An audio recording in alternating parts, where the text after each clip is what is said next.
Donc pas. Ouais.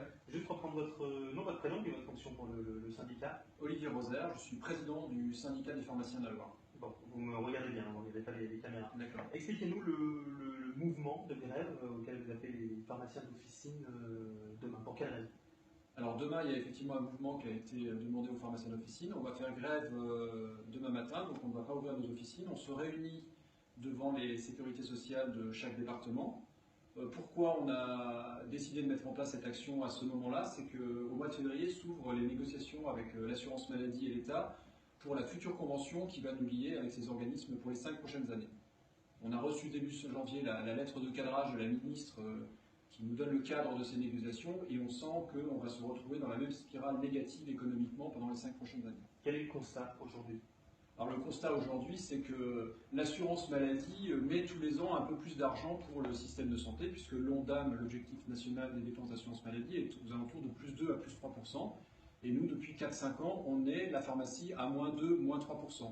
Donc on est toujours le contributeur des économies de la sécurité sociale. Et c'est ça aujourd'hui qui devient insupportable. Et la conséquence pour les officines, c'est quoi? C'est des fermetures, c'est moins de pharmaciens? Alors la conséquence, c'est évidemment la dégradation économique. Avec les banques qui aujourd'hui ont tendance à devenir beaucoup plus frileuses, ça génère des liquidations judiciaires, des fermetures d'officines.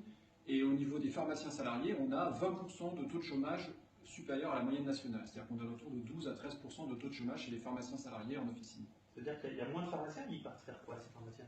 Alors il y a moins de pharmaciens, il y a toujours autant de pharmaciens qui sortent, mais ils ne trouvent plus d'emploi dans nos officines. Ils vont où? Et ben, pour l'instant, ils s'inscrivent au chômage ou voilà, pour l'instant, ils n'ont pas de travail. Comme ici à Saint-Etienne, il y a des pharmacies qui ferment parce que il y a moins de rentabilité, parce que les médicaments coûtent moins cher, parce qu'on va vers un prix vers le bas. Expliquez-nous tout ça. Voilà, alors en fait, pourquoi en fait, l'économie se dégrade? Effectivement, la politique de baisse de prix des médicaments est un mécanisme très facile qu'a trouvé l'État pour faire des économies, puisqu'il suffit juste d'appliquer la mesure et elle est immédiate du jour au lendemain dans nos officines. Donc il y a ça, et parallèlement, ils demandent, ce qui est à juste titre, une régularisation des ordonnances, c'est-à-dire qu'il y ait moins de produits prescrits pour diminuer la consommation de médicaments, car on sait qu'au-delà de 4 à 5 médicaments prescrits, il peut y avoir des risques pour la santé. Donc ça, c'est une bonne chose. On n'est pas du tout contre ce phénomène. On n'est pas à la limite contre forcément la régulation économique des prix des médicaments, mais nous, c'est ce qu'on demande, c'est de changer de modèle économique et d'avoir une rémunération à l'acte pharmaceutique et non plus à la marge commerciale. Qu'est-ce que vous craignez à l'avenir? Qu'il y ait de moins en moins de pharmacies pour de plus en plus d'habitants, qu'on ne puisse pas finalement rester chez les médicaments comme on veut où on veut? Je vais vous donner un exemple très concret. Il y a eu la même politique qui a été faite pour les médecins il y a 20 à 30 ans. On a décidé de diminuer le nombre de médecins en considérant que moins il y aurait de médecins, moins on consommerait de produits de santé. Et aujourd'hui, l'État injecte des millions et des millions tous les ans pour essayer de trouver des solutions au manque de médecins. Et bien nous, on est dans la même situation que les médecins. Aujourd'hui, on est en train de disparaître petit à petit des endroits reculés, des centres-bourgs. Et on se dit que si on ne fait rien, on va se retrouver, enfin en tout cas la population va se retrouver dans la même situation qu'avec les médecins aujourd'hui, c'est obligé de courir dans 10 ou 15 ans pour trouver comment s'approvisionner en produits de santé. Vous craignez des déserts pharmaceutiques? Clairement oui, on craint des déserts pharmaceutiques qui sont en train de se mettre en place. Et ça ne touche pas forcément plus les milieux ruraux Non, alors ça ne touche pas forcément les milieux ruraux. Alors c'est vrai qu'en centre-ville, l'économie est très impactée parce que les gens ont un petit peu déserté les modes de consommation de centre-ville qui sont dirigés vers les périphéries des grands bourgs. Dans les milieux ruraux, ce qui va se passer, c'est que les officines étant de moins en moins rentables, avec des contraintes importantes, il faut savoir qu'on est les seuls à assurer la permanence des soins 24 heures sur 24. Les médecins ne le font plus, nous on est les seuls. Et en milieu rural, on en fait énormément.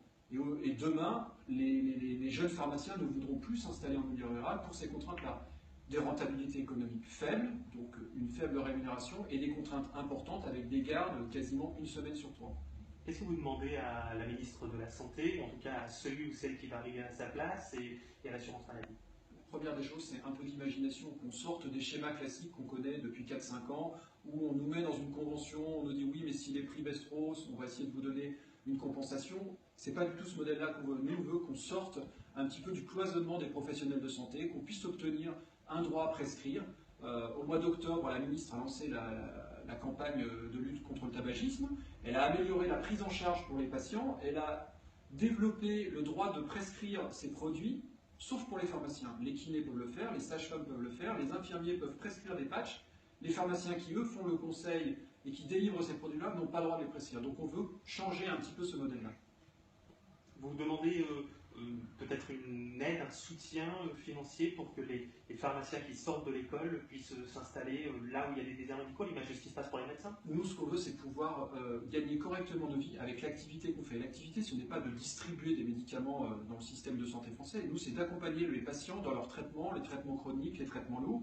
Et aujourd'hui, avec la réforme hospitalière qui veut que les gens sortent de plus en plus rapidement de l'hôpital avec des traitements lourds, nous, on veut pouvoir les accompagner. Donc, on veut mettre en place des choses à ce niveau-là.